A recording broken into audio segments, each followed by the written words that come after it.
good to see all of you. I'm Sharon Lynn with the Fairfax Area Agency on Aging. And it's interesting, I'm sure you're hearing that we do many of the same things, all of us in Northern Virginia, and then we all have some unique programs as well. But the other interesting thing for you to know is that all 6 of us in Northern Virginia, 5 of us, sorry, we are all a part of the government. We're all part of the county or city government. And all the rest of the area agencies on aging in the state are nonprofits. So that makes us a little different. And there's advantages and disadvantages to that. But I see many advantages, and that is that we are working very closely with the social services, with mental health services, and that we can all really be that central point of contact. Fairfax is quite a bit different from the other areas because we are so huge. We have a population of over 1 million people. It's 1,110,000 last year. And that's bigger than some states. And it takes quite a while to drive from one end of Fairfax County to the other. We've become more urbanized over the last many years. And so we're both urban and suburban. We used to be just a bedroom suburb to the DC, and that's really changed. And what has happened is, as all across the country, our number of older adults is really growing. Right now, we have 323,000 or more people who are over 50 and living in Fairfax County. By 2030, that number is going to increase by over 100,000, and it'll be 33% of our population. So we're really looking at that and looking at how we can plan and make sure that we have the services available to help people in the years ahead.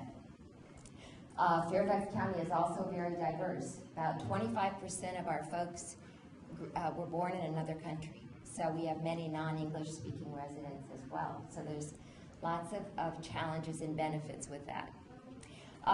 We at Fairfax have, as all the other area agencies on aging do, we provide, as mandated by the Older Americans Act, we are the central point of contact for information about older adult services.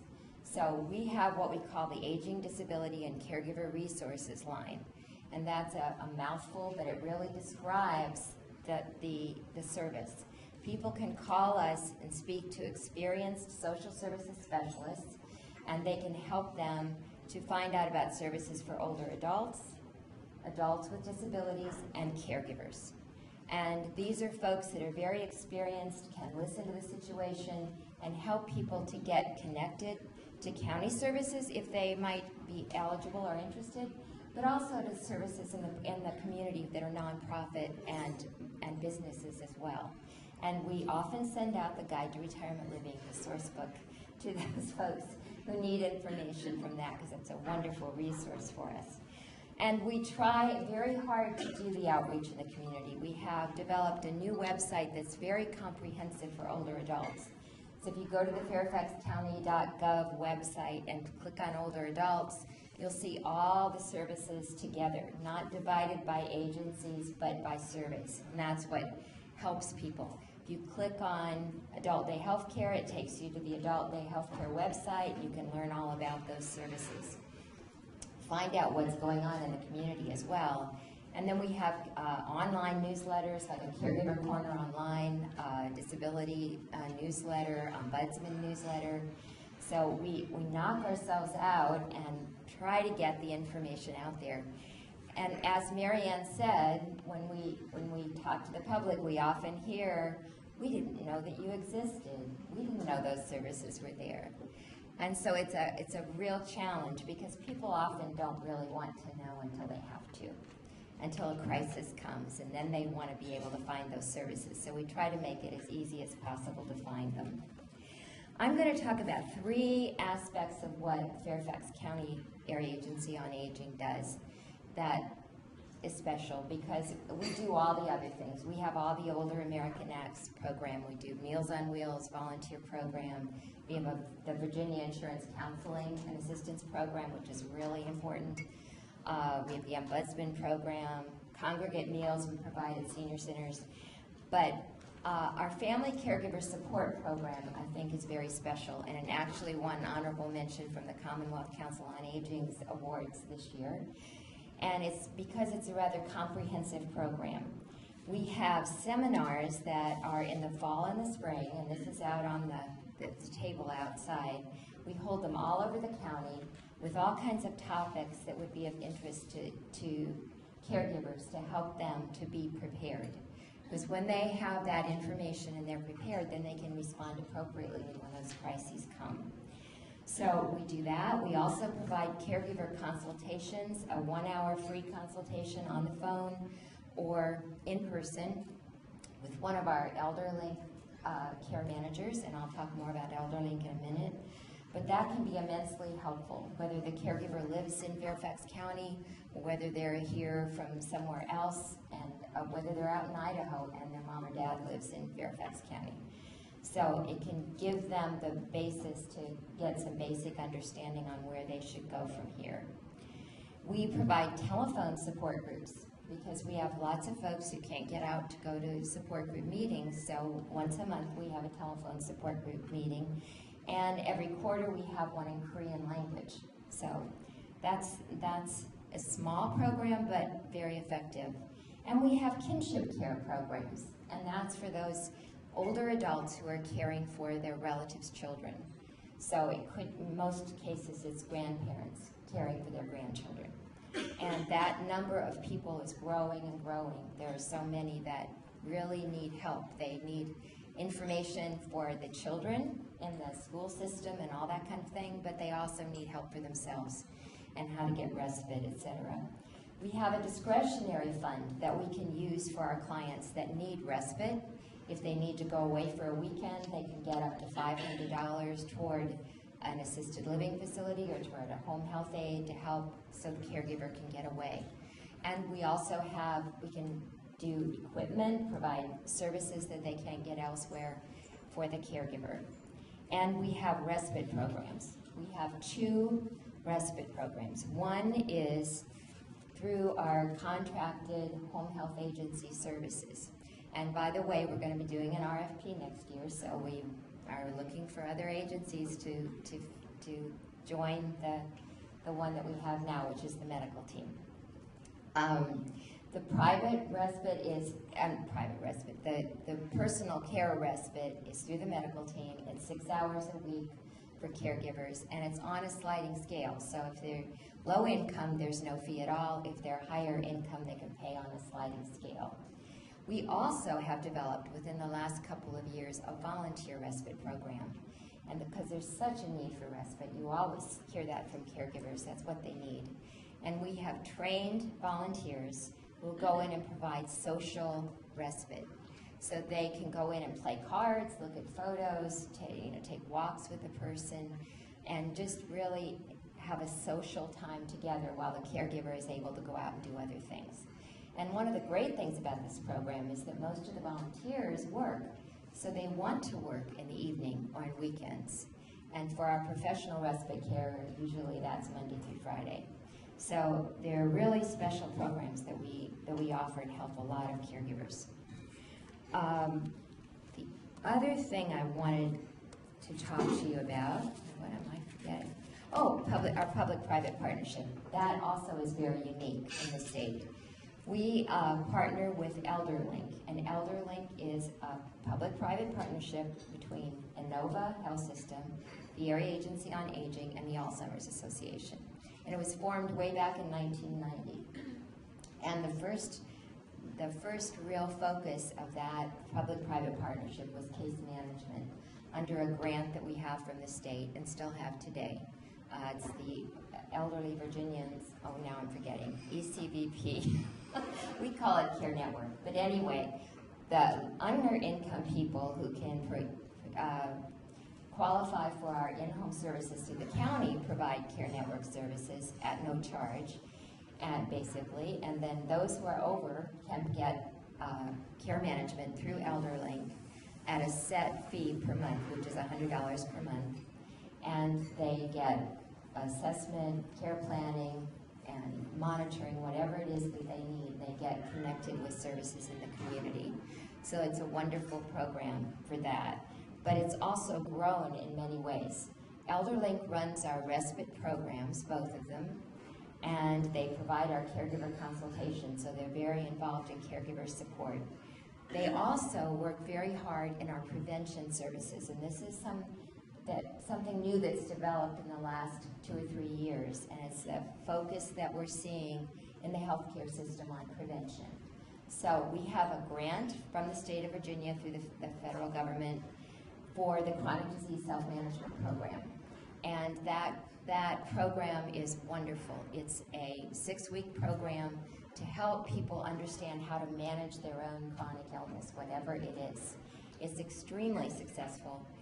When the people finish the 6-week course, many of them want to stay involved, and they go on to be trained as leaders so that they can help lead other groups. So it's like the Amway program. It just keeps growing and growing. We also have a fall prevention program that we've had for a number of years called the Independent Living Program. And that is a 6-week program also. People get exercise and balance training. They get counseling about nutrition. They have speakers come and do a cooking class. Pharmacist comes, all kinds of people. And that our participants really love those classes.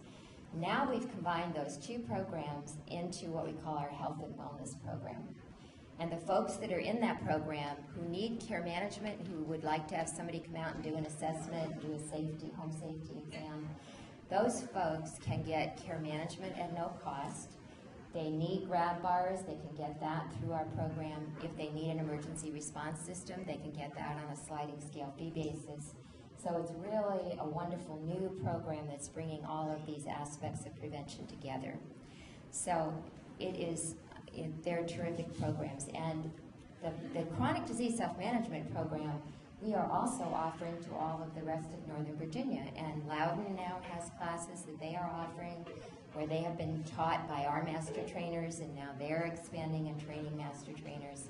Arlington and Loudoun both have done that. So we want to expand that even more. The last thing the third thing I wanted to talk about is our community planning.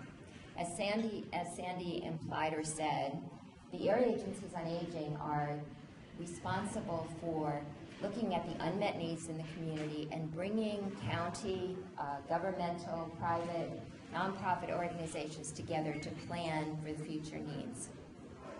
In 2007, the Board of Supervisors in Fairfax, and this is very important that they are involved. When you have the political body and the political will behind you, you can get a lot more done. So they saw the increasing population that's coming, and they developed what we called our 50-plus action plan in 2007. It was 50-plus because the 50 and 60-year-olds are often the caregivers for older adults, and they're the folks that are starting to do their retirement planning. So it's really looking at how we could make Fairfax County a livable, lifelong community. What would help people to be able to stay in the community rather than leave and go to Florida or go somewhere else. So we had that plan. That's been, it's had really some great successes, and it's become very outdated. So now we are doing a new plan, and it's our call to action. And the focus of this plan is completely different from the first one. This one is really focused on community engagement and community involvement. We know that the county can't do it all. We can't help everybody. So we need neighborhoods to come together and help, community organizations, nonprofits and businesses, maybe to partner with the community or with the county, or to do some activities on their own. And we held 15 forums across the county through June and July and August. And we had over 700 people come to those forums, and they presented their ideas and their thoughts on how we could make Fairfax a livable, lifelong community, looking at housing, transportation, safe and healthy community, community engagement, and services. So now we formed a steering committee. The Board of Supervisors has formed the steering committee, and subcommittees have formed on each of those topic areas. And we brought in many community members to be on those subcommittees. They're looking at all the data. They're looking at what our Commission on Aging came up with as their initiatives, and they're putting together a new plan. And I have to say that we had our plan first before Alexandria, but Alexandria was our model for this community engagement, the community engagement piece and the most important piece of our plan. And we went to your forums and your community gatherings, and that was really an inspiration for us. So that's really going forward. And it's an opportunity for you to think outside of the box. Think about needs in the community that you could meet in maybe some different way that you haven't thought of before. How could you partner with the community, partner with the county? What could you do that would help?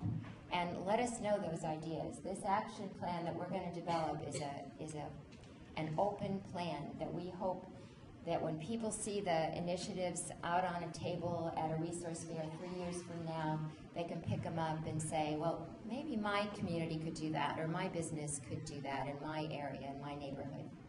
So think about that and think about how you could be involved. And the last thing I want to say is just a little plug. Sandy talked about the National Aging Network and about the Older Americans Act. We also have a Northern Virginia Aging Network that works with the state legislature. And we have an NVAN is the acronym for that. And there's a legislative breakfast coming up on October 3rd at the Fairfax Marriott. If you Google NVAN, you'll find it. It's $25 to come. But we have, I've forgotten how many legislators are coming. It's quite a large number. And so it's an opportunity for you to get to know the legislators and people that are running for office, talk with them about what you see and what you think is needed in the state. So it's a really good opportunity, and I encourage you to come to that. And then finally, just to sum it all up, just please remember that the area agencies on aging are where you go, or where you send clients to get more information about what's in the community. It is the one-stop shop. All right, I've taken probably too much time. Courtney is coming up from Prince William County.